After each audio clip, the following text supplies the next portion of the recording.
Chapter 11. Susan lay in bed, her mind racing. She had said she did not mind sleeping in this bed where Aunt Cora— No, she must not think about that. Think ahead.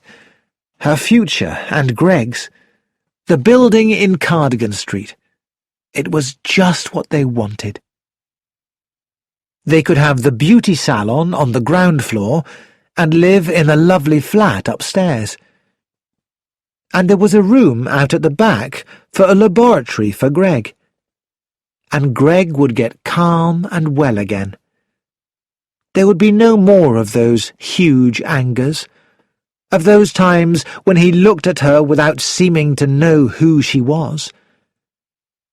Once or twice she'd been really frightened.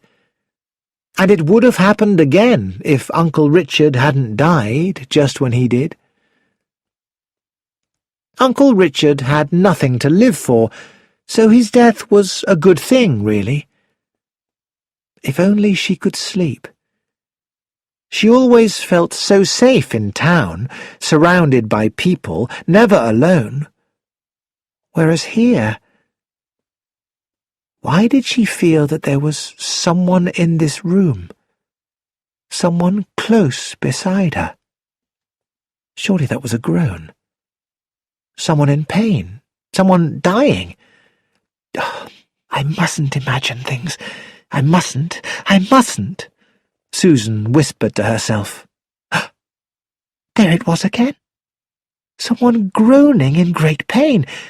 This was real. The groans came from the room next door. Susan jumped out of bed and went into Miss Gilchrist's room. She was sitting up in bed, her face twisted with pain. She tried to get out of bed, but was very sick and then collapsed back on the pillows. "Please, ring the doctor. I must have eaten something." As soon as the doctor examined Miss Gilchrist, he sent for an ambulance. "She's really bad, then?" asked Susan. "Yes. I've given her morphia to ease the pain, but it looks—" He paused. "What has she eaten?" "We had macaroni and cheese for dinner, and a milk pudding, and then coffee afterwards." "Did you have the same things?" "Yes." "And she's eaten nothing else? No tinned fish or sausages?" "No." The ambulance came and took Miss Gilchrist away. The doctor went with her. When he had left, Susan went upstairs to bed. This time she fell asleep as soon as her head touched the pillow.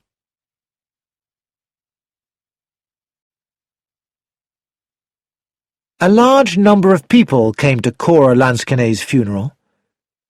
Most of the villagers were there, and wreaths had been sent by the other members of the family. Mr. Entwistle asked where Miss Gilchrist was, and Susan explained. Mr. Entwistle was surprised. "Wasn't that strange?" "Oh, she's better this morning. They called from the hospital. People do get these stomach upsets." Mr. Entwistle said no more. He was returning to London immediately after the funeral. Susan went back to the cottage and made herself an omelette. Then she went up to Cora's room and started to sort through the dead woman's things. She was interrupted by the arrival of the doctor, who was looking worried. "Mrs. Banks, will you tell me again exactly what Miss Gilchrist had to eat and drink yesterday? Everything. There must have been something she had and you didn't." "I don't think so. Scones, jam, tea, and then supper. No, I can't remember anything. Was it food poisoning?" "It was arsenic," he said. Arsenic? You mean somebody gave her arsenic? That's what it looks like. Could the arsenic have got into her food or drink by accident? It seems very unlikely, although such things have been known. But if you and she ate the same things— Susan gave a sudden exclamation. Why, of course!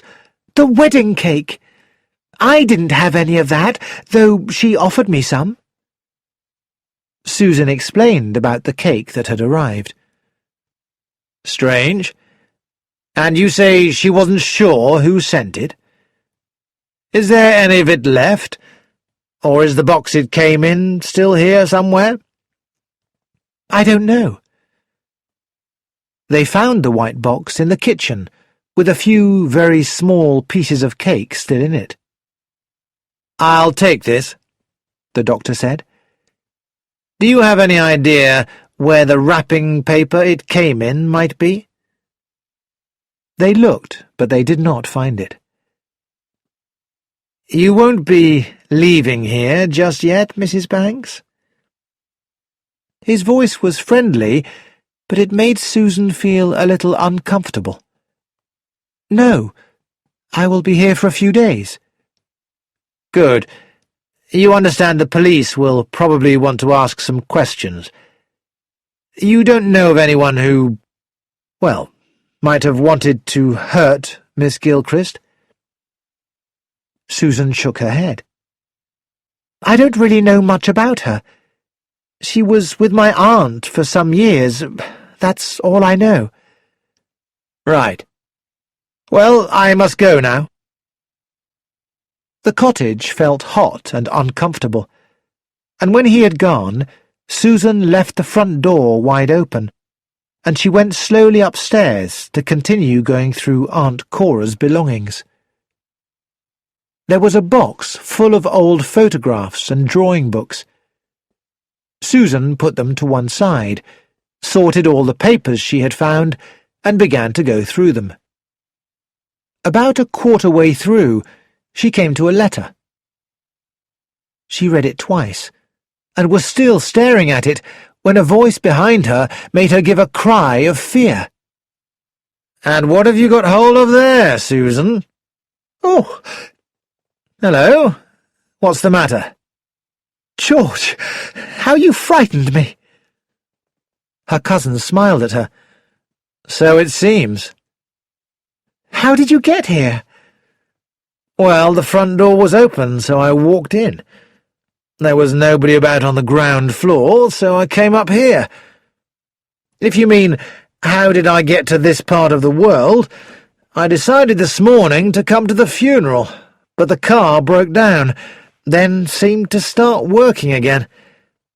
I was too late for the funeral by then, but I thought I might as well continue the journey, because I rang your flat, and Greg told me you'd come to sort things out. I thought I might help you." Susan said, "Can you take days off whenever you like?" "A funeral has always been an acceptable excuse for taking a day off. Anyway, I won't be going to the office in future. Not now that I'm rich. I will have better things to do." He paused and smiled. "Same as Greg." Susan had never seen much of this cousin of hers, and had always found him rather difficult to understand. "Why did you really come down here, George?" "I came to do a little detective work to try and find out whether Aunt Cora really did know that someone had killed Uncle Richard. Now, what's in that letter that you were reading so carefully when I came in?" "It's a letter that Uncle Richard wrote to Cora after he'd been here to see her." How very black George's eyes were, and black eyes hid the thoughts that lay behind them. George said slowly, "Anything interesting in it?" "No, not exactly." "Can I see?" She hesitated for a moment, then put the letter into his hand. He read some of it aloud. "Pleased to have seen you again after all these years, looking very well. Had a good journey home and arrived back not too tired." His voice changed suddenly. "Please don't say anything to anyone about what I told you. It may be a mistake. Your loving brother Richard." He looked up at Susan. "What does that mean?" "It might mean anything." "Oh, yes, but it does suggest something. Does anyone know what he told Cora?" "Miss Gilchrist might know," said Susan. "I think she listened at the door to them. But she's in hospital.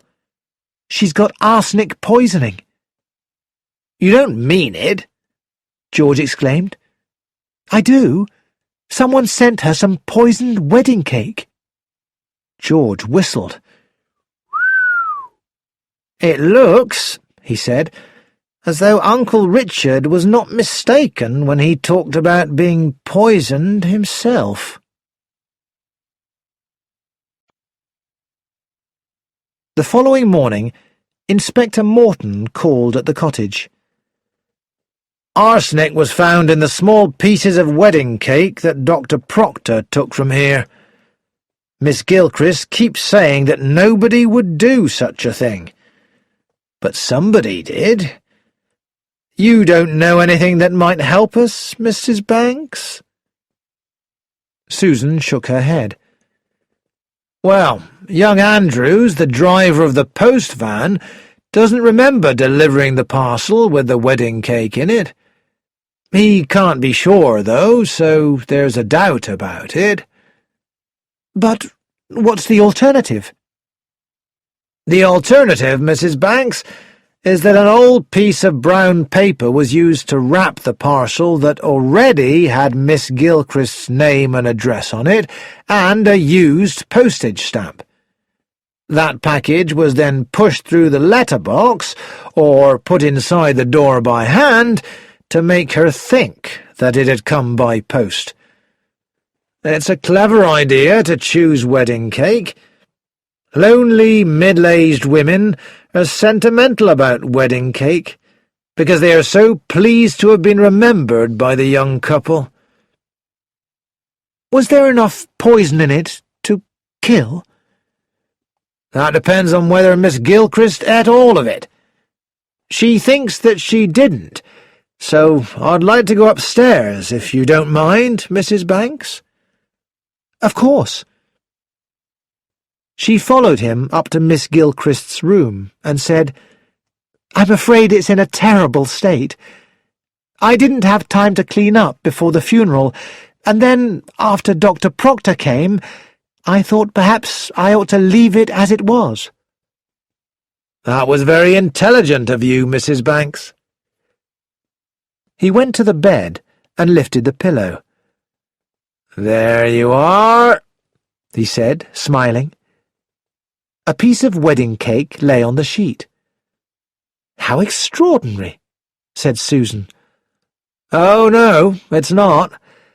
Perhaps your generation doesn't do it. But it's an old custom. They say that if you put a piece of wedding cake under your pillow, you'll dream of your future husband. Miss Gilchrist didn't want to tell us about it, I suspect because she felt silly doing such a thing at her age, but I thought that's what it might be." His face became serious. "And if it hadn't been for an old maid's foolishness, Miss Gilchrist might not be alive today."